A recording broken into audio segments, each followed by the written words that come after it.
കർത്താവിനുടെ വാസസ്ഥലം കൃപാസനം.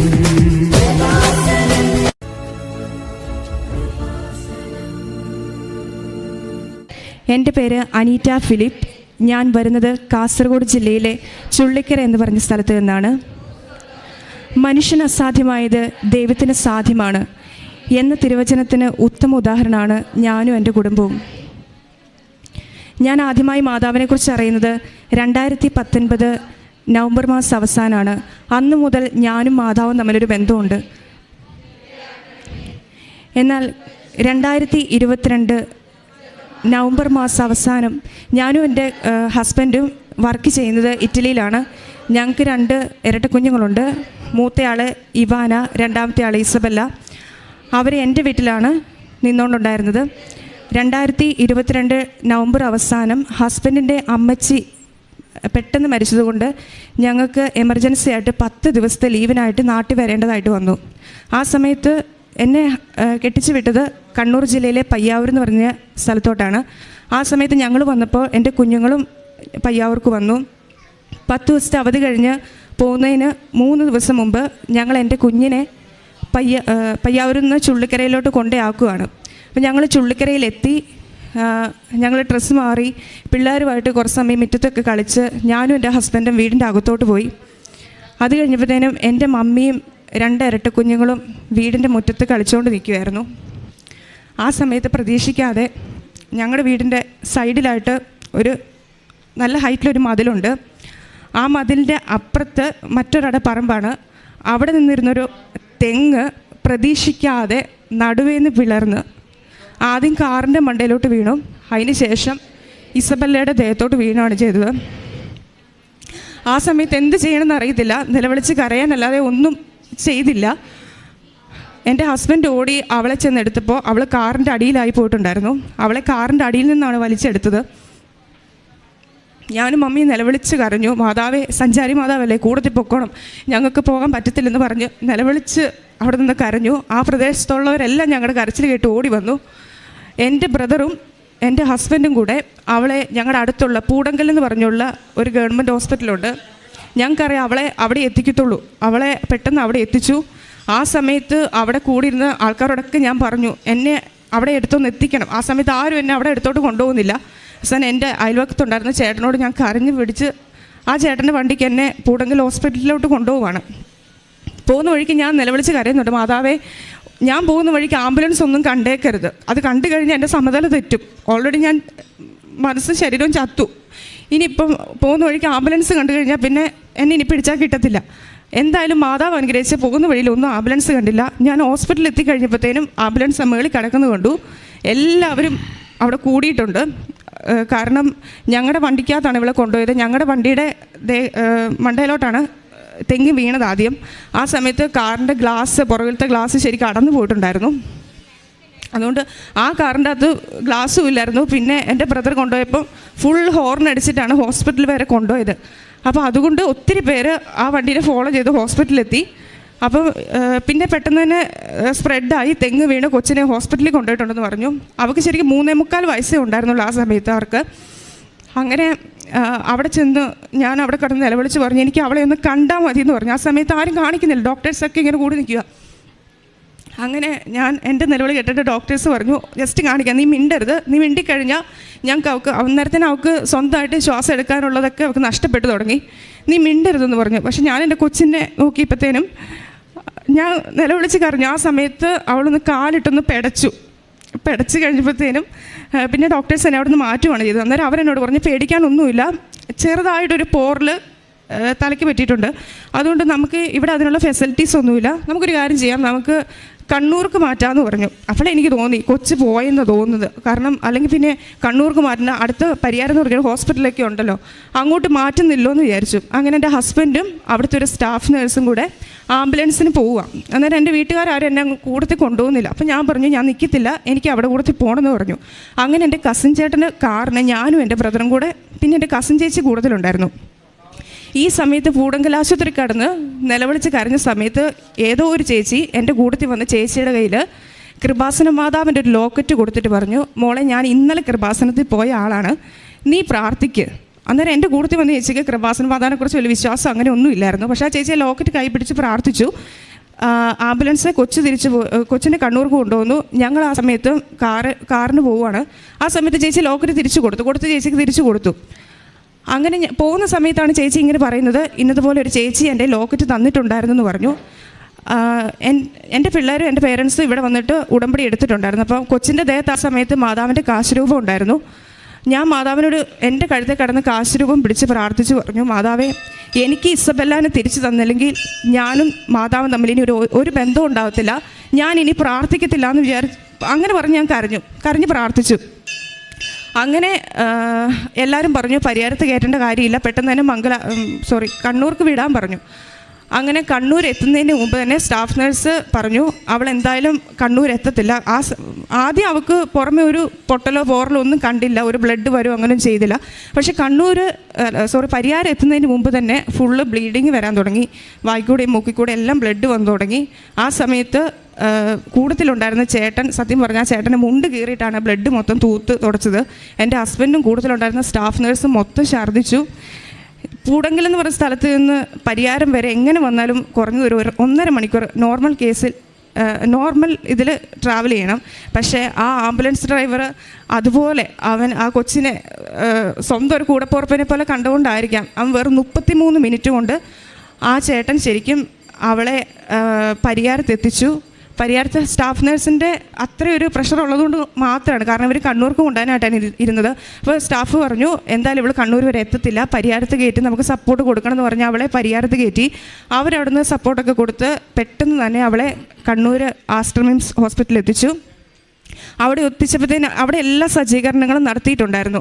അപ്പം ഈ പൂടങ്കലിൽ നിന്ന് മാതാവിൻ്റെ ലോക്കറ്റ് ഒരു ചേച്ചി കൊടുത്തു. അതുകൂടാതെ പരിയാരത്തു നിന്ന് എൻ്റെ ഒരു കസിൻ ചേച്ചി അമ്മയായിട്ട് അവിടെ ഹോസ്പിറ്റലിൽ അഡ്മിറ്റ് ആയിരുന്നു. ആ സമയത്ത് ആ ചേച്ചി ഇവിടെ വന്ന് ഉടമ്പടി എടുത്തതായിരുന്നു. ആ ചേച്ചിയുടെ നേർച്ച വസ്തുക്കളുണ്ടായിരുന്നു. ആംബുലൻസിലും ഇസബല്ലയുടെ ദേഹത്തോടും ആ ചേച്ചി ഉപ്പ് വെതറിയാണ് വിട്ടത്, വിശ്വാസപ്രമാണം ചൊല്ലി ഉപ്പ് വെതറി വിട്ടു. അപ്പോൾ മാതാവിൻ്റെ സംരക്ഷണം തുടക്കം മുതൽ ഇസബല്ലയുടെ കൂടത്തിൽ തന്നെ ഉണ്ടായിരുന്നു. അങ്ങനെ അവൾ കണ്ണൂർ ഹോസ്പിറ്റലിലെത്തി. എമർജൻസി പെട്ടെന്ന് തന്നെ അവിടെ തലയോട്ടിക്കും തലച്ചോറിനും ഇടയ്ക്ക് ബ്ലഡ് മൊത്തം ക്ലോട്ടായി. അങ്ങനെ എമർജൻസി ക്ലോട്ടായ ബ്ലഡ് അവർ ഓപ്പറേഷൻ ചെയ്തെടുത്തു. അങ്ങനെ ഈ ഒരു സൈഡിലെ ബോൺ എടുത്ത് അവർ പുറത്ത് വെച്ചിട്ടാണ് അവർ ഓപ്പറേഷൻ നടത്തിയത്. പിന്നീട് അവർ പറഞ്ഞു അവിടെ സ്പൈനൽ കോഡിന് പൊട്ടലുണ്ട്, അവിടെ നട്ടലിന് പൊട്ടലുണ്ട്, പിന്നെ ഹിപ്പിൻ്റെ ഇവിടെ പൊട്ടലുണ്ട്, ലെൻസിന് പ്രോബ്ലം ഉണ്ട്, മൊത്തം പോയി കിടക്കുകയാണ്. ഒരു തെങ്ങ് വീണതല്ലേ, സാധാരണ നമ്മൾ കേട്ടിട്ടുള്ളത് മടല അല്ലെങ്കിൽ ഒരു തേങ്ങ എന്നൊക്കെ കേട്ടിട്ടുള്ളൂ. പക്ഷേ ഒരു തെങ്ങ് വീണ് കഴിഞ്ഞുള്ള കൊച്ചിൻ്റെ അവസ്ഥ നമുക്ക് ഊഹിക്കാവുന്നേ ഉള്ളൂ. അപ്പോൾ ഡോക്ടേഴ്സ് ഓപ്പറേഷൻ കഴിഞ്ഞ് ഉടനെ അവളെ വെൻറ്റിലേറ്ററിലോട്ട് മാറ്റി. ഞാൻ അവളെ കണ്ടപ്പോൾ അവസ്ഥ അവിടെ മുഖം തന്നെ മാറിപ്പോയി. എന്നെ ഞാൻ മാതാവിന് തന്നെ അവളെ വിട്ടുകൊടുത്തു. പിന്നെ ഫെബ്രുവരി 26-ാം തീയതി അവരുടെ 4ാമത്തെ ബർത്ത്ഡേ ആണ്. ഞാൻ മാതാവിനോട് ഇത്രേ പറഞ്ഞുള്ളൂ, എനിക്ക് 26-ാം തീയതി ആകുമ്പോഴത്തേനും എനിക്ക് 2 പേരെ തിരിച്ചു തരുവാണെങ്കിൽ എനിക്ക് ഇസബെല്ലനെ തിരിച്ചു തരണം, ഇല്ലെങ്കിൽ ഞങ്ങൾ 4 പേരെ എടുത്തു, ഞങ്ങൾക്ക് വേണ്ട, ഇനി ഇങ്ങനൊരു ജീവിതം ഞങ്ങൾക്ക് വേണ്ട എന്ന് പറഞ്ഞാണ് ഞാൻ ആ ഹോസ്പിറ്റലിൽ നിന്ന് കരഞ്ഞ് പ്രാർത്ഥിക്കുന്നത്. ആ സമയത്ത് കൂട്ടത്തിലുണ്ടായിരുന്ന ഒത്തിരി പേര് ഞങ്ങളോട് പറഞ്ഞു, ഞങ്ങളും കൃപാസനത്തിൽ വന്ന് ഉടമ്പടി എടുക്കും, നീ കൃപാസന മാതാവിനോടല്ലേ പ്രാർത്ഥിക്കുന്നത്, ഓക്കെ ഞങ്ങളും വന്ന് പ്രാർത്ഥിച്ചോളാം എന്ന് പറഞ്ഞു. അങ്ങനെ പിറ്റേ ദിവസം തൊട്ട് വെൻറ്റിലേറ്ററിൽ എന്നെ എൻ്റെ ഹസ്ബൻഡിനെ കയറ്റാൻ തുടങ്ങി. ഡോക്ടേഴ്സ് പറഞ്ഞു നമുക്കൊന്നും ചെയ്യാനില്ല, ഞങ്ങളാൽ കഴിയേണ്ടതൊക്കെ ഞങ്ങൾ ചെയ്തു കഴിഞ്ഞു, ഇനി ഒന്നുമില്ല, ഇനി എല്ലാം ദൈവത്തിൻ്റെ കയ്യിലാണ്. പിന്നെ അവൾക്ക് യൂറിനറി ഇൻഫെക്ഷനായി, ബ്ലഡിൽ ഇൻഫെക്ഷനായി, മൊത്തം പിന്നെ യൂറിനൊന്നും കൺട്രോൾ ഇല്ലാതെ പോകാൻ തുടങ്ങി. അപ്പോൾ അതൊക്കെ ബാഡായിട്ടുള്ള സിംറ്റമായിട്ടാണ് ഇവർ ഡോക്ടേഴ്സ് പറയുന്നത്. അപ്പം ഡോക്ടർ പറഞ്ഞു ബാക്കിയെല്ലാം ദൈവത്തിൻ്റെ കയ്യിൽ, ഇനി നിങ്ങൾ തീരുമാനിക്കുക, എന്തിനും തയ്യാറായി നിന്നോ. അവർ നമ്മുടെ മുഖത്ത് നോക്കി തന്നെ എല്ലാ കാര്യങ്ങളും പറഞ്ഞു. ആ സമയത്ത് 5-ാം തീയതിയാണ് ഈ സംഭവം നടക്കുന്നത്, ഒരു 3:30 സമയം. 5-ാം തീയതി വൈകുന്നേരം തൊട്ട് 6-ാം തീയതി കഴിഞ്ഞു. 6-ാം തീയതിയും ഡോക്ടേഴ്സിന് ഒരു പ്രതീക്ഷയില്ല. അവർ പറഞ്ഞു നമുക്കൊന്നും ഇല്ല, പറയാനായിട്ട് ഒന്നുമില്ല, ബാക്കിയെല്ലാം ദൈവത്തിൻ്റെ കയ്യിൽ. 6-ാം തീയതി വൈകുന്നേരം ഞങ്ങളോട് പറഞ്ഞു 7-ാം തീയതി ഒരു CT സ്കാൻ ഉണ്ട്, അതിൻ്റെ അകത്ത് അറിയാൻ പറ്റും ഇനി മുമ്പോട്ട് എങ്ങനെയാണ് എന്താ. എന്നാലും ഇവർ ഒരു പ്രതീക്ഷ, 1% പോലും ഇവർ പ്രതീക്ഷ നമ്മളോട് പറയുന്നില്ല. എന്തെങ്കിലും ഒരു പ്രതീക്ഷ പറഞ്ഞെങ്കിലല്ലേ നമുക്കും ഒരു ഇതുള്ളൂ. പക്ഷെ ഇവരൊന്നും പറയുന്നില്ല, എന്തിനും തയ്യാറായിട്ട് നിന്നോ. ആ സമയത്ത് എനിക്ക് അവിടെ ടിൻസസിനെ ഓർക്കാൻ പോലും പറ്റുന്നില്ല. എനിക്ക് ഇസബെല്ല തന്നെയാണ്, ഇസബെല്ലനെ കിട്ടിയില്ലെങ്കിൽ മുമ്പോട്ട് ജീവിതമില്ല. 10 ദിവസത്തെ അവധിക്ക് വേണ്ടി വന്നതാണ് ഞാനും എൻ്റെ ഹസ്ബൻഡും. അങ്ങനെ 7-ാം തീയതി ഇവളെ സ്കാനിങ്ങിന് കയറ്റുന്നതിന് മുമ്പ് എനിക്കൊരു ഇതുണ്ടായിരുന്നു, മാതാവിൻ്റെ ഒരു ഫോട്ടോ എത്രയും വേഗം അവിടെ തലക്കിലൊന്ന് എത്തിക്കണം. അതിനു മുമ്പ് 5-ാം തീയതി തൊട്ട് ഇവക്ക് ഞാൻ മാതാവിൻ്റെ ഓയിൽ അപ്ലൈ ചെയ്യുന്നുണ്ടായിരുന്നു. വീട്ടിൽ നിന്ന് മാതാവിൻ്റെ തൈലം വീട്ടിൽ നിന്ന് മമ്മി കൊടുത്തു വിട്ടു. അന്ന് തൊട്ട് ഞാൻ മാതാവിൻ്റെ തൈലം ഇവിടെ ശരീരം മൊത്തം ഞാൻ കുരിശടയാളത്താൽ അപ്ലൈ ചെയ്യുമായിരുന്നു. ആ സമയത്ത് 7-ാം തീയതി മാതാവിൻ്റെ പ്രതീക്ഷീകരണ ദിവസം, അന്ന് എൻ്റെ അനിയൻ, അവൻ UK അവൻ എന്നെ വിളിച്ച് പറഞ്ഞു, എടി ഇന്ന് മാതാവിൻ്റെ പ്രതീക്ഷീകരണ ദിവസം, നീ മുട്ടിപ്പ എന്ന് പ്രാർത്ഥിക്കാൻ പറഞ്ഞു. അപ്പോൾ ഞാൻ പറഞ്ഞു, എനിക്ക് മാതാവിൻ്റെ ഒരു ഫോട്ടോ എനിക്ക് വേണം. അപ്പോൾ അതിനുവേണ്ടി ഞാൻ എൻ്റെ ബ്രദറിനോടും കസിൻ ചേട്ടനോട് പറഞ്ഞപ്പോൾ അവർ പറഞ്ഞു, നീ ഇവിടെ നിന്ന് പ്രാർത്ഥിച്ചാൽ മതി, നീ ഇനി എങ്ങോട്ടും പോകണ്ടെന്ന് പറഞ്ഞു. എന്നെ എങ്ങോട്ടും തന്നെ വിടാൻ പറ്റുന്നൊരു മാനസികാവസ്ഥയിലല്ലായിരുന്നു. അപ്പോൾ കൂട്ടത്തിൽ ഹസ്ബൻഡിൻ്റെ പപ്പായുടെ പെങ്ങളുണ്ടായിരുന്നു. ആൻറ്റിയോട് ഞാൻ പറഞ്ഞു, ആൻറ്റിയുടെ ഫോണൊന്നും എനിക്കിതാ, എനിക്ക് മാതാവിൻ്റെ ഒരു ഫോട്ടോ ഗൂഗിളിൽ കയറി എടുക്കണം, എന്നിട്ട് എനിക്ക് അതിൻ്റെ ഒരു കളർ പ്രിൻ്റ് എടുക്കണം എന്ന് പറഞ്ഞു. ഞാൻ എന്നിട്ട് എൻ്റെ ബ്രദറിൻ്റെയും കസിൻ ചേട്ടൻ്റെയും കണ്ണ് വെട്ടിച്ച് ലിഫ്റ്റ് പോലും എടുക്കാതെ ഞാൻ ഓടി, കിട്ടിയ ഫോണുമായിട്ട് ഞാൻ ഓടിയിട്ട് താഴെ ചെന്ന് അന്വേഷിച്ചു, എവിടെയാണോ ഒരു കളർ പ്രിൻ്റ് എടുത്തു തരുന്നതെന്ന് ചോദിച്ചു. അന്നേരം അവർ പറഞ്ഞു, ഇവിടെ എടുത്തു തരും, പക്ഷേ ഇപ്പോൾ അത് ഓപ്പൺ ആയിട്ടില്ല, തന്നെയല്ല സ്റ്റാഫിന് മാത്രമേ കൊടുക്കത്തുള്ളൂ, പുറമക്കാർക്ക് എടുത്ത് കൊടുക്കത്തില്ലെന്ന് പറഞ്ഞു. അങ്ങനെ ഞാൻ ആ സ്ഥലം കണ്ടെത്തി അവിടെ ചെന്നൊരു ചേട്ടനോട് ചോദിച്ചു, ചേട്ടാ എനിക്ക് ഈ മാതാവിൻ്റെ ഒരു ഫോട്ടോ എനിക്കൊന്ന് കളർ പ്രിൻ്റ് എടുത്ത് തരാമെന്ന് ചോദിച്ചു. ചേട്ടൻ പറഞ്ഞു, മോളെ ഇത് ഓപ്പൺ ആയിട്ടില്ല, പിന്നെ തന്നെയില്ല നിങ്ങൾക്കിത് എടുത്ത് തരാനുള്ളൊരു ഇതില്ലെന്നും പറഞ്ഞു. ഞാൻ അവിടെ നിന്ന് ആ ചേട്ടന് മുമ്പിൽ കരഞ്ഞു പറഞ്ഞു, ചേട്ടാ ഇന്ന് എൻ്റെ കൊച്ചിൻ്റെ സ്കാനിങ് ആണ്, അതിനു മുമ്പ് എനിക്ക് മാതാവിൻ്റെ ഫോട്ടോ അവിടെ തലയ്ക്ക് വെക്കണം, പിന്നെ ഒരു പ്രതീക്ഷയില്ലാതെ എൻ്റെ കൊച്ച് വെൻറ്റിലേറ്ററിൽ കിടക്കുന്നത്, എനിക്ക് ആകെ പ്രതീക്ഷ ഈ മാതാവിൽ മാത്രമാണെന്ന് പറഞ്ഞു. ആ ചേട്ടൻ പറഞ്ഞു, കൊച്ച് ഫോൺ കാണിക്കാൻ പറഞ്ഞു. ഞാൻ ഫോൺ കൊടുത്തു. കുറച്ച് സമയത്തിനുള്ളിൽ ആ ചേട്ടൻ ഫോട്ടോ എൻ്റെ തിരിച്ചു തന്നു. എന്നിട്ട് ഞാൻ എൻ്റെ കയ്യിലുണ്ടായിരുന്ന പൈസ ചേട്ടൻ കൊടുത്ത ചേട്ടൻ മേടിച്ചില്ല. ഞാൻ പറഞ്ഞു, നേർച്ച കിട്ടോ. ആ ചേട്ടൻ മേടിക്കുന്നില്ല. ചേട്ടനും കരഞ്ഞു, കരച്ചിൽ കിട്ടിട്ട് കരഞ്ഞു, നീയും പോയി പ്രാർത്ഥിക്കുക, ഞാനും പ്രാർത്ഥിക്കാമെന്ന് പറഞ്ഞു. ഞാൻ ആ ഫോട്ടോയായിട്ട് ലിഫ്റ്റ് പോലും എടുക്കാതെ ഞാൻ സ്റ്റെപ്പ് കയറി വിശ്വാസ പ്രമാണം ചൊല്ലിക്കൊണ്ട് ഞാൻ ഓടുക. ആ ഓടിയ സമയത്തൊന്നും ഞാൻ എൻ്റെ കയ്യിൽ എത്ര ഫോട്ടോ ഉണ്ടെന്ന് നോക്കുന്നില്ല. ഞാൻ ഒരു ഫോട്ടോയാണ് ആ ചേട്ടനോട് ചോദിച്ചത്. അവിടെ 9:30-10 മണിയാകുമ്പോഴത്തേനും ഡോക്ടേഴ്സ് റൗണ്ട്സിന് കയറി. ആ സമയത്ത് പിന്നെ നമ്മളവിടെ കയറ്റത്തില്ല. അപ്പോൾ റൗണ്ട്സിന് കയറുന്നതിന് മുമ്പ് എനിക്ക് ഈ ഫോട്ടോ ഒന്ന് അവിടെ തലയ്ക്ക് വെക്കണമെന്നുണ്ടായിരുന്നു. ആ സമയത്ത് ഞാൻ അവിടെ ഓടിച്ചെന്നു. സെക്യൂരിറ്റി ചേച്ചിയോട് പറഞ്ഞു, ചേച്ചി ഇന്നതുപോലെ ഈ ഫോട്ടോ ഇന്ന് വെക്കാവോ എന്ന് ചോദിച്ചു. ചേച്ചി പറഞ്ഞു, കൊച്ചു തരാൻ പറഞ്ഞു. ഞാൻ വിശ്വാസപ്രമാണം പിന്നെയും ചൊല്ലി ഫോട്ടോ കൊടുത്ത് ചേച്ചി പറഞ്ഞു, മോളെ ഡോക്ടേഴ്സ് ഇസബല്ലയുടെ അടുത്താണുള്ളത്.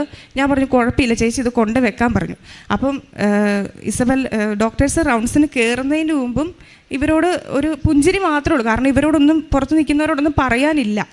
ആ ഒരു അവസ്ഥയിലാണ് ഡോക്ടേഴ്സ് അകത്ത് കയറിയത്. ഈ ചേച്ചി, സെക്യൂരിറ്റി ചേച്ചി ആ ഫോട്ടോ കൊണ്ടുവച്ച് ആ സ്പോട്ടിൽ, അല്ലെങ്കിൽ കുറച്ച് സമയം കഴിഞ്ഞിട്ടാണ് ഡോക്ടർമാർ പേഷ്യൻസിൻ്റെ കൂട്ടത്തിലുള്ളവരെ വിളിക്കുന്നത്. ആ സ്പോട്ടിൽ എൻ്റെ ബ്രദറിനെയും കസിൻ ചേട്ടനെയും വിളിച്ച് പറഞ്ഞു, അകത്തോട്ട് വരാൻ പറഞ്ഞു. എന്ത് മിറാക്കിളാ സംഭവിച്ചതെന്ന് അറിയത്തില്ല. അവിടെ യൂറിൻ കൺട്രോളായി. അവൾ മരുന്നിനോടൊന്നും റെസ്പോണ്ട് ചെയ്യുന്നില്ലായിരുന്നു. ആ സ്പോട്ടിൽ അവൾ മരുന്നിനോട് റെസ്പോണ്ട് ചെയ്യാൻ തുടങ്ങി. പിന്നെ തലയിലെ നീര്, അതൊരു മരുന്ന് വെച്ച് അവർക്ക് ഒരു പരിധി വരെ അവർക്ക് കൺട്രോൾ ചെയ്യാൻ പറ്റത്തുണ്ടായിരുന്നുള്ളൂ. പക്ഷേ അത് നമുക്ക് പേടിക്കത്തക്ക രീതിയിൽ ആ നീരായിട്ടില്ല. അതൊക്കെ ഒരു സ്റ്റേബിളായിട്ട് തന്നെ നിൽക്കുവാന്ന് പറഞ്ഞു. അന്നേരം ആ സ്പോട്ടിലാണ്. അതുവരെ അതിൻ്റെ തൊട്ട് നിമിഷം വരെ ഡോക്ടേഴ്സിനും ഒരു പ്രതീക്ഷയില്ല, അവിടുത്തെ സ്റ്റാഫിനും പ്രതീക്ഷയില്ല, കൂടുതലുണ്ടായിരുന്നവർക്ക് ഒരു ഇല്ലാതിരുന്നതാണ്. അപ്പം ആ സമയം തൊട്ട് ഡോക്ടേഴ്സ് പറഞ്ഞു, നമുക്കൊരു ഹോപ്പുണ്ട്, നിങ്ങൾ ആരോടാണോ പ്രാർത്ഥിച്ചത് പ്രാർത്ഥിച്ചോ, മുറുക്കെ പിടിച്ചോളാൻ പറഞ്ഞു. അങ്ങനെ ആ നിമിഷം തൊട്ട് ഞാനൊരു ബുക്ക് മേടിച്ച് വചനം എഴുതാൻ തുടങ്ങി. കാരണം എനിക്ക് മനസ്സിലായി, മനുഷ്യന്മാരെയും കൊണ്ടൊന്നും ചെയ്യാൻ പറ്റത്തില്ല, ഇത് ദൈവത്തിന് മാത്രമേ പറ്റത്തുള്ളൂ. ഞാൻ അവിടെ എഴുതാൻ തുടങ്ങി, മനുഷ്യന് അസാധ്യമായത് ദൈവത്തിന് സാധ്യമാണ്, ലൂക്ക 18:27.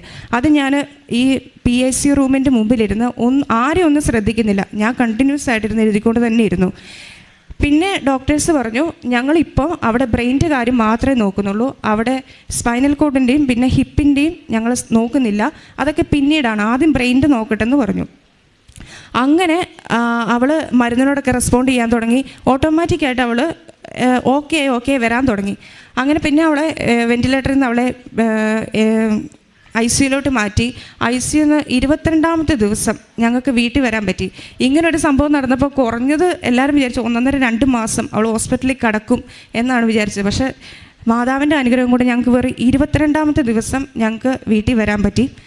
ഞാൻ ആ സമയത്തൊക്കെ വിശ്വാസപ്രമാണം, ഇവിടെ കാണുന്ന സമയത്ത് മൊത്തം വിശ്വാസപ്രമാണം ചെയ്ത് തൈലം തേക്കുമായിരുന്നു. പിന്നെ മാതാവിൻ്റെ ഫോട്ടോ തലയ്ക്കലുണ്ടായിരുന്നു. പിന്നെ ഞാൻ ഈ വചനം എഴുതിയിട്ട് അവിടെ തലയ്ക്കൽ വെച്ചിട്ടുണ്ടായിരുന്നു, മനുഷ്യന് അസാധ്യമായത് ദൈവത്തിന് സാധ്യമാണെന്നുള്ള വചനവും ഞാൻ അവിടെ തലയ്ക്കൽ ഒരു ഫയലിൻ്റെ അകത്താക്കി വെച്ചിട്ടുണ്ടായിരുന്നു. അതിനുശേഷം ഡോക്ടർ പറഞ്ഞു, നിങ്ങൾ കുറഞ്ഞത് ഇവർക്ക് ഒരു 6 മാസം വരെ സമയം കൊടുക്കണം. കാരണം മൊത്തം ഇത് പ്രോബ്ലം ആണല്ലോ. 6 മാസം വരെ സമയം കൊടുക്കണം എന്ന് പറഞ്ഞു. ഞങ്ങൾ പറഞ്ഞു എത്ര സമയം വേണമെങ്കിലും കൊടുക്കാം, ഏത് കോലത്തിലും ആയാലും ഞങ്ങൾ സ്വീകരിക്കും. ഞങ്ങൾക്ക് ജീവനോടുകൂടി ഇവളെ തന്നെ തിരിച്ചു കിട്ടണം. കാരണം ഇവക്കൊരു ട്വിൻ സിസ്റ്റർ ഉണ്ട്. അപ്പം ഞങ്ങൾക്ക് ഇവളെ തിരിച്ച് കിട്ടിയേ മതിയാവത്തുള്ളൂ. അതുകൊണ്ട് ഞങ്ങൾ സ്വീകരിച്ചോളാം എന്നുള്ള രീതിയിൽ തന്നെ ഞങ്ങൾ മുമ്പോട്ട് പോയി. അത് കഴിഞ്ഞ് ഇവൾ പെട്ടെന്ന് ഞങ്ങൾക്ക് അറിയത്തില്ല, പെട്ടെന്ന് ഇവൾ ഇമ്പ്രൂവ്മെൻ്റ് ആകാൻ തുടങ്ങി. ഡോക്ടേഴ്സും ഭയങ്കര ഹാപ്പിയും. അങ്ങനെ 22ാമത്തെ ദിവസം ഞങ്ങൾ വീട്ടിലോട്ട് വന്നു. അതിൻ്റെ ഇടയ്ക്ക് ഡോക്ടേഴ്സ് ഞങ്ങളോട് പറഞ്ഞിട്ടുണ്ടായിരുന്നു, നിങ്ങൾ റീഹാബ് സെൻറ്ററിൽ പോകണം, കാരണം ഫിസിയോതെറാപ്പി ചെയ്യണം, സ്പീച്ച് തെറാപ്പി ചെയ്യണം. ആ സമയത്ത് ഇവൾ അങ്ങനെ കാര്യമായിട്ട് സംസാരിക്കുന്നൊന്നുമില്ല, സൗണ്ട് പുറത്തോട്ടില്ല. അപ്പോൾ ഡോക്ടേഴ്സ് നമ്മളോട് പറഞ്ഞായിരുന്നു, ഇത് ബ്രെയിനെ ബാധിച്ചുകൊണ്ട് നമുക്ക് പറയാൻ പറ്റത്തില്ല, ഓർമ്മശക്തി, കാഴ്ച, കേൾവി, എല്ലാം ഇതിനെ ബാധിക്കും. അപ്പോൾ ഇതിനൊക്കെ നിങ്ങൾ സമയം കൊടുക്കണം എന്നൊക്കെ പറഞ്ഞു. പക്ഷേ ഇവൾ എന്നാ പറയുക, പെട്ടെന്ന് ഇതിൻ്റെ അകത്തു നിന്നൊക്കെ ഇമ്പ്രൂവ്മെൻ്റ് ആയി. പിന്നെ ഇവിടെ ഡോക്ടർ പറഞ്ഞത്, നിങ്ങൾ ഹോസ്പിറ്റലിൽ തന്നെ റീഹാബ് സെൻറ്ററിൽ പോകണം എന്നാണ് പറഞ്ഞത്. അപ്പം ഞാനിങ്ങനെ പറഞ്ഞു, ഡോക്ടറെ അവൾക്കൊരു ട്വിൻ സിസ്റ്റർ ഉണ്ടല്ലോ, അപ്പം ഞങ്ങൾ ഒരാഴ്ച ഒന്ന് വെയിറ്റ് ചെയ്യട്ടെ, അവളുമായിട്ടൊന്ന് മിങ്കിൾ ചെയ്ത് നോക്കിയതിന് ശേഷം ഞങ്ങൾ പോകാമെന്ന് പറഞ്ഞു. അങ്ങനെ ഇവൾ വീട്ടിൽ ചെന്ന് ഇവാന, അവിടെ ട്വിൻ സിസ്റ്റർ ഇവളുമായിട്ട് ഭയങ്കരമായിട്ട് എന്നാ പറയുക, അവളെ കെയർ ചെയ്യുന്നു, അവളെയും കൊണ്ട് സംസാരിപ്പിക്കുന്നു. എന്നെക്കഴിഞ്ഞും ഒരു പക്ഷേ ബന്ധം അവർ തമ്മിലായതുകൊണ്ടായിരിക്കാം അവളിലൂടെ ഇവൾ ഒത്തിരി ഇമ്പ്രൂവ്മെൻ്റ് ആയി. അതിനുശേഷം ഞങ്ങൾ ഒരാഴ്ചയ്ക്ക് ശേഷം ഞങ്ങൾ വയനാട്ടിലുള്ള ഒരു റീഹാബ് സെൻറ്ററിൽ ചെന്നു. അവിടെ ചെന്നപ്പോൾ ഡോക്ടർ പറഞ്ഞു, നിങ്ങൾ ഇവിടെ നിന്ന് ട്രീറ്റ്മെൻറ്റ് ചെയ്യാൻ മാത്രം പ്രോബ്ലം ഒന്നും ഞങ്ങൾ കാണുന്നില്ല. പിന്നെ ഇവക്ക് ഓപ്പറേഷൻ കഴിഞ്ഞ ശേഷം പ്ലാസ്റ്റർ ഇട്ടിട്ടുണ്ടായിരുന്നു. ആ പ്ലാസ്റ്ററൊക്കെ ഒരാഴ്ച കൊണ്ട് ഇവൾ പൊട്ടിച്ച് കളഞ്ഞു നടന്നിട്ട്. കാരണം ഇവർ തമ്മിൽ അങ്ങോട്ടും ഇങ്ങോട്ടും ഓടിച്ചാടിയും കളിച്ച് ഒരാഴ്ച കൊണ്ട് ആ പ്ലാസ്റ്ററൊക്കെ പൊട്ടിച്ച് കളഞ്ഞു. അതൊക്കെ ഞങ്ങൾക്ക് റിമൂവ് ചെയ്യേണ്ടതായിട്ട് വന്നു. അങ്ങനെ പിന്നീടെല്ലാം ഇവക്ക് എല്ലാ കാര്യത്തിലും ഇവർക്ക് ഇമ്പ്രൂവ്മെൻ്റ് ആകാൻ തുടങ്ങി. ഇവർക്ക് ഓർമ്മശക്തി, ഞങ്ങൾക്ക് അതൊക്കെ പേടിയായിരുന്നു. ഇവർക്ക് ഒരു ഓർമ്മക്കുറവില്ല, സ്പീച്ചിന് കുഴപ്പമില്ല. പിന്നെ അവിടെ മൂവ്മെൻറ്റ്സ്, കൈകാലുകളെല്ലാം മൂവ് ചെയ്യുന്നുണ്ടായിരുന്നു. ആ കാര്യത്തിലൊന്നും ഒരു കുഴപ്പമില്ലായിരുന്നു. അങ്ങനെ ഇവൾ 1 മാസം കൊണ്ട് ഏകദേശം ഇവൾ ഓക്കെ ആയെന്ന് തന്നെ പറയാം. അതിൻ്റെ ഇടയ്ക്ക് ഇവൾ ഈ വീട്ടിൽ വന്നതിന് ശേഷം ഈ തലയ്ക്ക് നീരുള്ളത് കൊണ്ട് നമ്മളിച്ചിരി സപ്പോർട്ട് കൊടുക്കണമായിരുന്നു. തല ഇങ്ങനെ ചെരിഞ്ഞൊക്കെ പോകുന്നുണ്ട്. അപ്പോൾ ഇവൾ കൂടുതൽ സമയം ഞങ്ങൾ കടത്തുമായിരുന്നു കട്ടില്ല. അപ്പോൾ ഒരു ദിവസം ഒരാഴ്ചയ്ക്ക് ശേഷം ഇവൾ രാത്രി കിടക്കുന്ന സമയത്ത് എൻ്റെ മമ്മിയോട് പറഞ്ഞു, അമ്മാമ്മേ എൻ്റെ അടുത്ത് കൃപാസന മാതാവ് വന്നെന്ന് പറഞ്ഞു. അപ്പോൾ കാര്യം ഇവർ കൃപാസനത്തിൽ വന്നിട്ടുണ്ട്, എപ്പോഴും കൃപാസന മാതാവിനോട് പ്രാർത്ഥിക്കുന്നതാണ്. ഇത്രയും ഇഞ്ചറി പറ്റിയൊരു കുഞ്ഞാണ്, കാരണം ബ്രെയിനെ ബാധിച്ചു, തലയോട്ടിക്ക് പൊട്ടൽ, ഇതെല്ലാം ബാധിച്ച കുഞ്ഞ് ഇങ്ങോട്ട് പറയാണ്, അമ്മാമ്മേ എൻ്റെ അടുത്ത് ആശുപത്രി വെച്ച് കൃപാസന മാതാവ് വന്നെന്ന് പറഞ്ഞു. അപ്പോൾ ആ സമയത്ത് മമ്മി ഞങ്ങളെല്ലാവരും വിളിച്ചു, ദേ കൊച്ചി കൃപാസന മാതാവിനെ കണ്ടെന്നാണ് പറയുന്നതെന്ന് പറഞ്ഞു. അങ്ങനെ ഞങ്ങളെല്ലാം വന്നപ്പോൾ മമ്മി അവളോട് ചോദിച്ചു, ഇസബെല്ല മാതാവ് എങ്ങനെയാണ് വന്നേന്ന് ചോദിച്ചു. അപ്പോൾ അവൾ പറഞ്ഞു, മാതാവ് കടലിൻ്റെ മേളിൽ കൂടെ വന്നേന്ന് പറഞ്ഞു. അന്നേരമാണ് വീട്ടിലുള്ള ഫോട്ടോ ഞങ്ങൾ നോക്കുമ്പോൾ നേരാണ്, മാതാവിൻ്റെ പിറകെ തിരമാല ഇങ്ങനെ അടിക്കുന്നൊരിതുണ്ടല്ലോ. അപ്പം ഞങ്ങൾക്കത് ഭയങ്കര വിശ്വാസമായി. അപ്പം മമ്മി ചുമ്മാ ചോദിച്ചു, മാതാവിൻ്റെ കയ്യിൽ എന്നതാ ഉണ്ടായിരുന്നതെന്ന് ചോദിച്ചു. അന്നേരം അവൾ പറഞ്ഞു, ആ 3.25 വയസ്സുകാരത്തി കുഞ്ഞാന്ന് പറഞ്ഞു. അവൾ പറയാം ഭൂമി എന്നാണ് പറഞ്ഞത്. ഞങ്ങൾ പറഞ്ഞു കൊടുത്തിട്ടില്ല, അവൾ ഭൂമി എന്നൊരു വാക്ക് പറഞ്ഞു. ഞങ്ങൾക്ക് അന്നേരം ഭയങ്കര വിശ്വാസമായി, ഇത് മാതാവ് ഇടപെട്ട കുഞ്ഞ്. അറിയാം, കാരണം ഡോക്ടേഴ്സിന് ഒരു പ്രതീക്ഷയില്ലാതെ പോയ കുഞ്ഞാണ്. ആ കുഞ്ഞിനെയാണ് മാതാവ് തിരിച്ചു തന്നെന്ന് എല്ലാവർക്കും അറിയാം. അപ്പോൾ ഇവൾ ഇങ്ങോട്ട് ഈ കാര്യം പറയുമ്പോൾ ഞങ്ങൾക്ക് പൂർണ്ണ വിശ്വാസമായി, കൃപാസന മാതാവ് അവിടെ അടുത്ത് വന്നിട്ടുണ്ടെന്ന് തന്നെ. അതുപോലെ തന്നെ മമ്മി ചോദിച്ചു, അന്നേരം വേറെ ആരെ ഇസബെല്ല വന്നതെന്ന് ചോദിച്ചപ്പോൾ അവൾ പറഞ്ഞു, ഈശോയും വന്നുവെന്ന് പറഞ്ഞു. അപ്പോൾ ഞങ്ങൾ ചോദിച്ചു, അപ്പോൾ ഈശോ എങ്ങനെ വന്നു, ഈശോ എന്നതാ ഈശോയുടെ കയ്യിലുണ്ടായിരുന്നെന്ന് ചോദിച്ചു. അപ്പോൾ അവൾ തന്നെ ഇങ്ങനെ കാണിച്ചു. ഇതിൻ്റെ അകത്ത് ഒരു കള്ളത്തരവും ഇല്ല കേട്ടോ. ഞാനിവിടെ സാക്ഷ്യം പറയാനായിട്ട് ഇങ്ങനെ ഉണ്ടാക്കി പറയുന്നൊന്നുമല്ല. എൻ്റെ കുഞ്ഞിൻ്റെ ഇതിൽ ഞാൻ സത്യമാണ് പറയുന്നത്. അവൾ കൃപാസന മാതാവിനെ കണ്ടെന്നും പറഞ്ഞു, കടലിൻ്റെ മേളിൽ കൂടെ വന്നതെന്നും പറഞ്ഞു, മാതാവിൻ്റെ കയ്യിൽ ഭൂമിയായിരുന്നെന്നും പറഞ്ഞു, ഈശോ വന്നു, ഈശോ അവളെ ഇങ്ങനെ കാണിച്ചെന്നും പറഞ്ഞു. ഇത്രയും പറഞ്ഞു. പിന്നീട് ഇവിടെ ഇമ്പ്രൂവ്മെൻറ്റ്. അപ്പോൾ ഇപ്പോൾ എല്ലാവരും ഞങ്ങളോട് ചോദിക്കുന്നത്, ഇസബെല്ല കണ്ണു തുറക്കുന്നുണ്ടോ, ഇസബെല്ല നടക്കുന്നുണ്ടോ എന്ന്. കാരണം അതായിരുന്നു അവിടെ സിറ്റുവേഷൻ. പക്ഷേ മാതാവിലൂടെ അവൾക്ക് മൊത്തത്തിൽ അവളിപ്പം ഡാൻസ് കളിക്കുന്നു, പാട്ട് പാടുന്നു, എല്ലാവരും തിരിച്ചറിയുന്നു. ഞങ്ങൾക്കറിയത്തില്ല എന്താ അവിടെ സംഭവിച്ചതെന്ന് അറിയത്തില്ല. ആ ഒരു ഫോട്ടോ വെച്ചപ്പോൾ തൊട്ടാണ് ഇവൾക്ക് ഇത്രയും വലിയ ഇമ്പ്രൂവ്മെൻറ്റ് കാര്യങ്ങളൊക്കെ വന്നു തുടങ്ങിയത്. ഞാനും എൻ്റെ കുടുംബവും മാതാവിന് നിത്യസാക്ഷിയായിട്ട് ജീവിക്കും. അതോടൊപ്പം തന്നെ ആ സമയം മുതൽ ഞങ്ങളെ ബുദ്ധിമുട്ടിക്കാത്ത രീതിയിൽ ഞങ്ങളുടെ ഇടവക പള്ളിയിലെ വികാരിയച്ഛൻ പറഞ്ഞു, ആ വീട്ടുകാരെ നിങ്ങൾ വിളിച്ച് ബുദ്ധിമുട്ടിക്കരുത്, പ്രത്യേകിച്ച് ഞങ്ങളുടെ ഇടവപ്പള്ളിയിലെ വികാരി അച്ഛൻ, ബഹുമാനപ്പെട്ട സിസ്റ്റേഴ്സ് ഞങ്ങൾക്ക് വേണ്ടി സപ്പോർട്ട് ചെയ്തു. ആ സമയത്ത് ഞങ്ങളുടെ കയ്യിലൊന്നും ഒത്തിരി ക്യാഷൊന്നും ഇല്ലായിരുന്നു. ആ സമയത്തൊക്കെ എവിടെ നിന്നാണ് ക്യാഷ് മാതാവ് അറേഞ്ച് ചെയ്തതെന്ന് അറിയത്തില്ല. എല്ലാവരും ചോദിച്ചു നിങ്ങൾക്ക് 1 കോടി രൂപയായോ എന്നൊക്കെ ചോദിച്ചു ഹോസ്പിറ്റലിൽ. സത്യം പറഞ്ഞാൽ 15 ലക്ഷം രൂപ പോലും ആയിട്ടില്ല. കാരണം നമ്മൾ അതിൽ കൂടെയാണ് പ്രതീക്ഷിച്ചത്. പക്ഷെ അത്ര ഒന്നും ആക്കാതെ നമുക്ക് താങ്ങാൻ കഴിയുന്ന രീതിയിൽ ഒത്തിരി പേര്, ഞങ്ങൾ പോലും അറിയാത്ത ആൾക്കാരാണ് ഞങ്ങളെ സഹായിച്ചത്. അതുപോലെ തന്നെ ഞങ്ങൾ പോലും അറിയാത്ത ആൾക്കാർ, വിദേശത്തും സ്വദേശത്തും ഉള്ളവർ പ്രാർത്ഥനാ ഗ്രൂപ്പുകൾ ക്രിയേറ്റ് ചെയ്ത് പ്രാർത്ഥിച്ചു. ഞങ്ങൾക്കറിയത്തില്ല എവിടെ നിന്നൊക്കെ വേണ്ടിയാണ് ഇസബല്ലയ്ക്ക് വേണ്ടി പ്രാർത്ഥിച്ചതെന്നും. ആ ഒരു സമയത്ത് ഇസബല്ല എന്നുള്ള പേരായിരുന്നു ഈശോയുടെ മുമ്പിൽ ഏറ്റവും കൂടുതൽ എത്തിയിട്ടുണ്ടായിരുന്നത്. ഈശോ ഞങ്ങൾക്ക് പോയ കൊച്ചിനെ എല്ലാവരും മേടിച്ച് തിരിച്ചു തന്നു തന്നെ പറയാം. തിരുക്കുമാരനും മാതാവിനും കോടാനുകോടി നന്ദി. ചക്കരയുമ്മ.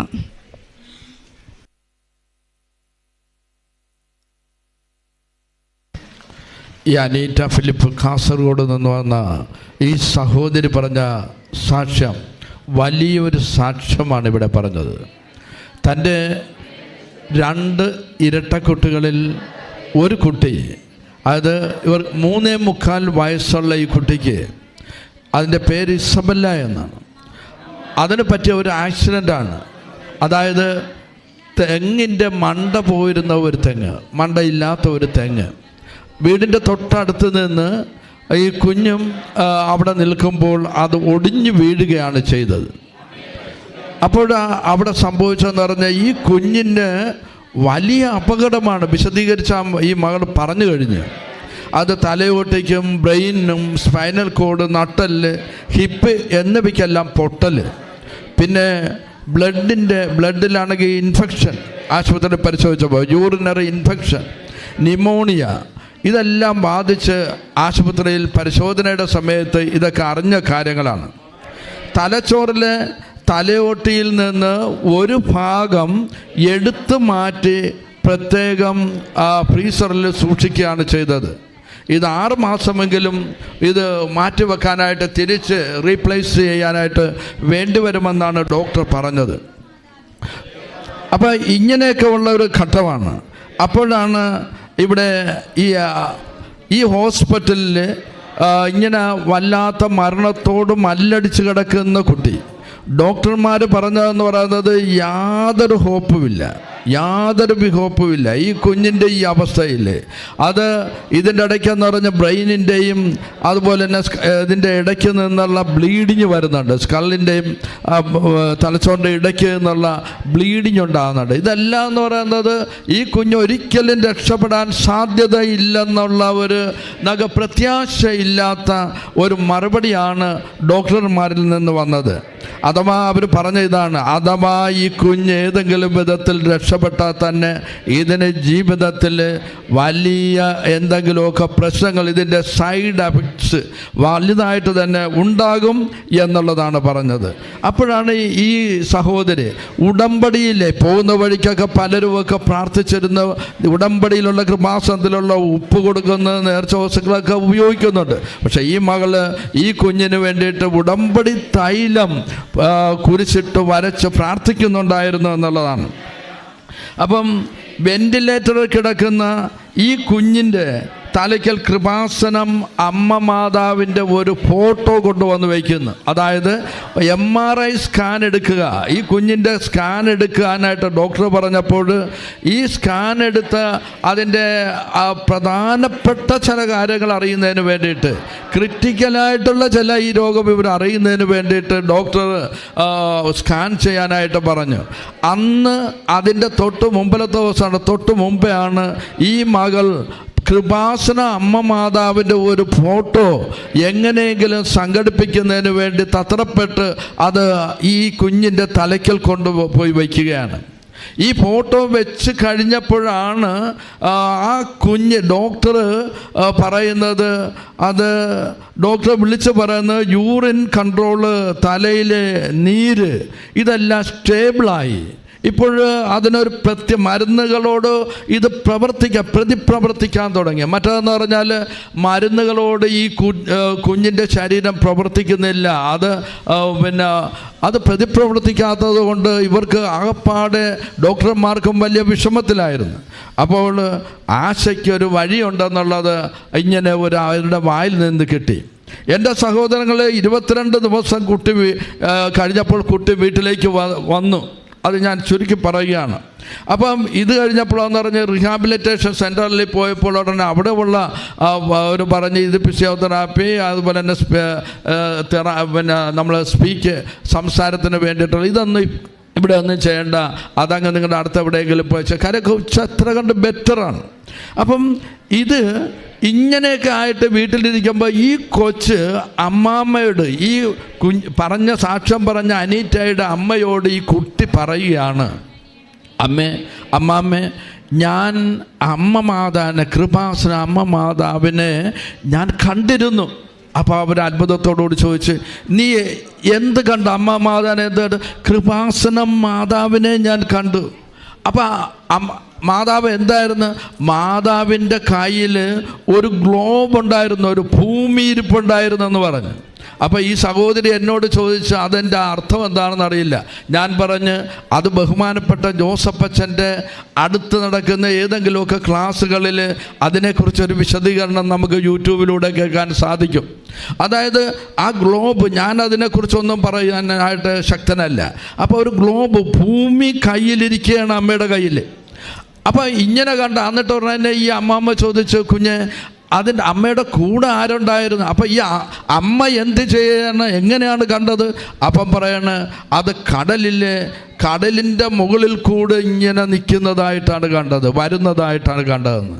എന്ന് പറഞ്ഞാൽ ഇവിടെ അമ്മ മാതാവ് ബഹുമാനപ്പെട്ട ജോസഫച്ചന് ഇവിടെ കൃപാസനത്തിൽ മരിയൻ തപസ് നടക്കുന്ന സമയത്ത് ജീവനോടെ പ്രത്യക്ഷപ്പെട്ടതാണ്. അപ്പം അമ്മ ഉടനെ തന്നെ ആ പ്രത്യക്ഷപ്പെട്ടതെന്ന് പറഞ്ഞാൽ ഇവിടെ വലിയൊരു സുനാമി പിന്നീട് ഇതിനോട് ശേഷം ഉണ്ടായ കാര്യമൊക്കെ അച്ഛൻ പറഞ്ഞിട്ടുള്ള. അപ്പം ആ കടലിൻ്റെ ഇതാണ് ആ പശ്ചാത്തലത്തിൽ പുറകെ കാണുന്നത്. അമ്മ അതിൻ്റെ മീതെ ഇങ്ങനെ നിൽക്കുന്നതായിട്ട് കണ്ട്, ഗ്ലോബ് കയ്യിൽ. പിന്നീട് ഈ കൊച്ചു പറയുന്ന അമ്മ ആരുണ്ടായിരുന്നു? വേറെ ഈശോ ഉണ്ടായിരുന്നു. ഈ കുഞ്ഞിന് ആരും പറഞ്ഞു കൊടുത്തിട്ടില്ല. ഈശോയുടെ സിമ്പിളായിട്ടുള്ള വിജയത്തിൻ്റെ ആ വെന്നിക്കുഴ 2 എന്നുള്ള ആ ഇത് ഉദ്ധിതനായ ഈശോയുടെ 2 എന്നുള്ള ആ ഇത് കാണിക്കാൻ, ഇങ്ങനെ കാണിക്കാൻ.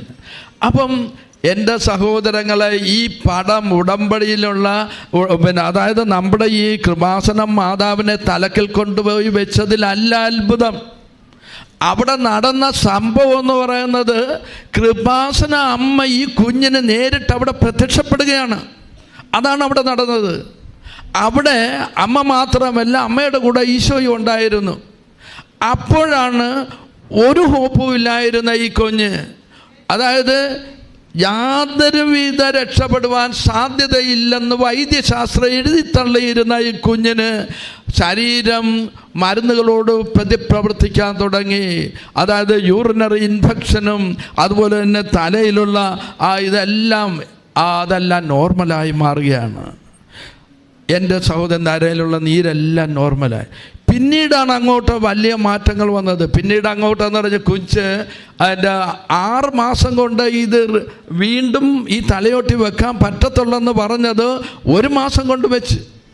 പിന്നീട് നടക്കാമെന്ന് പറഞ്ഞത് കൊച്ചു 22-ാം ദിവസം വീട്ടിലേക്ക് വരികയാണ്. വളരെ പെട്ടെന്നാണ് ഇതിൻ്റെ ക്യൂക്കായിട്ടുള്ളതാണ് ഇതിൻ്റെ എന്ന് പറയുന്നത്. ആ സുഖപ്പെടൽ അത് പഴയ രീതിയിലേക്ക് കടന്നു വന്ന് വളരെ ആരോഗ്യമുള്ളൊരു കുഞ്ഞായിട്ട് ഇപ്പോൾ നടക്കുന്നതെന്നാണ് പറയുന്നത്. എൻ്റെ സഹോദരങ്ങളെ, എങ്ങനെ ഈ അത്ഭുതം ഇവിടെ നടക്കുന്നു? എങ്ങനെയാണ് ഈ കൃപാസനത്തിൽ ഇതുപോലുള്ള അത്ഭുതങ്ങൾ നടക്കുന്നത്? അതാണ് ഈ മകളൊരു വചനം പറഞ്ഞ് ലൂക്കായുടെ 1:37 ദൈവത്തിന് അസാധ്യമായിട്ടൊന്നുമില്ല, ദൈവത്തിന് അസാധ്യമായിട്ടൊന്നുമില്ല. പക്ഷേ അമ്മ മാതാവെന്ന് പറയുന്നത് ഇവിടെ പറയുന്നത്, അതായത് സമയത്തിൻ്റെ അതിനാഥയാണ്. അതുപോലെ തന്നെ നമ്മളുടെ കഴിവോ കൃപയോ ഒന്നും കൊണ്ടുമല്ല, വൈദ്യശാസ്ത്രമോ മരുന്നുകളോ ഒന്നുമല്ല. പിന്നെ എവിടെയാണ് രക്ഷ? അതെന്ന് പറയുന്നതാണ് എഫേസുസിൻ്റെ 2-ാം അധ്യായം 18-ാം തിരുവചനത്തിൽ പറയാണ്. അതായത് വിശ്വാസത്താലല്ല കൃപാവരത്താലാണ് നിങ്ങൾ രക്ഷിക്കപ്പെട്ടത്, അത് നിങ്ങൾ നേടിയെടുത്തതല്ല, ദൈവത്തിൻ്റെ ദാനമാണെന്നാണ് വചനം പറയുന്നത്. അപ്പം ദൈവത്തിൻ്റെ ദാനമാണ് ഈ കുഞ്ഞിൻ്റെ ജീവൻ, ദൈവത്തിൻ്റെ ദാനമാണ് ഈ ജീവൻ എന്നുള്ളത് തിരിച്ചറിഞ്ഞുകൊണ്ട് എൻ്റെ സഹോദരി, നിങ്ങൾ ഇനി ഈ കൃപാസനത്തിലെ അമ്മ മാതാവിന് ഈശോയ്ക്കും വേണ്ടി ശരിയായ വിധത്തിൽ പ്രവർത്തിക്കണം, വേല ചെയ്യണം. എവിടെയെങ്കിലുമൊക്കെ ഏതെങ്കിലും പോരായ്മകൾ ഇനി വന്നിട്ടുണ്ടെങ്കിൽ അതൊക്കെ ഒന്നുകൂടെ ഒന്ന് ശരിയാക്കിക്കൊണ്ട് മുന്നോട്ട് പോകണം. അതെ, എല്ലാവർക്കും ഇതൊരു മാതൃകയായിട്ട് ഇവിടെ നടക്കുന്ന ഈ അത്ഭുതം എത്രയോ മഹത്തരമാണ്, എത്രയോ വലുതാണ്. ശക്തമായി കരങ്ങൾ അടിച്ചുകൊണ്ട്, ശക്തമായി കരങ്ങൾ ഉയർത്തി അടിച്ചുകൊണ്ട് അമ്മ മാതാവിനെ ഈശോയെ നമുക്ക് മഹത്വപ്പെടുത്താം. അത്യപൂർവ ദൈവാനുഭവങ്ങൾ ഇനി നിങ്ങൾക്കും സ്വന്തം. ഈ യൂട്യൂബ് ചാനൽ ഇതുവരെ സബ്സ്ക്രൈബ് ചെയ്തിട്ടില്ലെങ്കിൽ ഇപ്പോൾ തന്നെ സബ്സ്ക്രൈബ് ചെയ്യുക. ഈ വീഡിയോ ഇപ്പോൾ തന്നെ നിങ്ങളുടെ സുഹൃത്തുക്കൾക്ക് ഷെയർ ചെയ്തുകൊണ്ട് കർത്താവിന്റെ പ്രേക്ഷിതരാകുക.